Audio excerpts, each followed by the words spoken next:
სამაუწყებლო კომპანია მეცხრე ტალღის საინფორმაციო განყოფილებას დღეს მოქალაქე ტელეფონით დაუკავშირდა. იგი ჩვენგან შეეცადა გაერკვია თუ რატომ შეჩერდა წამლის ვაუჩერის გაცემის პროცესი და როდიდან განახლდება იგი. ზარის ავტორმა სატელევიზიო კომენტარისგან თავი შეიკავა. პირად საუბარში კი აღნიშნა, რომ მის მსგავსად ვაუჩერს ბევრი ელოდება. დღეს ჩვენ საკითხის გარკვევის მიზნით მერიის ჯანმრთელობისა და სოციალური დაცვის სამსახურს მივმართეთ. იქ დაგვიდასტურეს, რომ წამლის ვაუჩერის დარიგების პროცესი დროებით შეჩერებული იყო.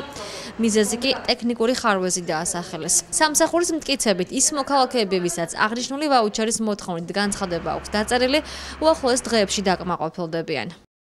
თითოეულ უბანზე სადღაც 287 და ძირითადად 4 უბანი არის გამოყოფილი ცენტრი, კუნძული, ნაბადა და მალთაყვა. თითოეულ მოქალაქეს გადაეცემოდა ეს ვაუჩერი. ვაუჩერის თანხა განსაზღვრული იყო 70 ლარით, მაგრამ ეხა რაღაც ტექნიკური შეფერხება გვაქვს და ალბათ 2 დღეში აღდგება ყველაფერი და მოსახლეობა ისევ ისარგებლებს აღნიშნული მედიკამენტების ვაუჩერით.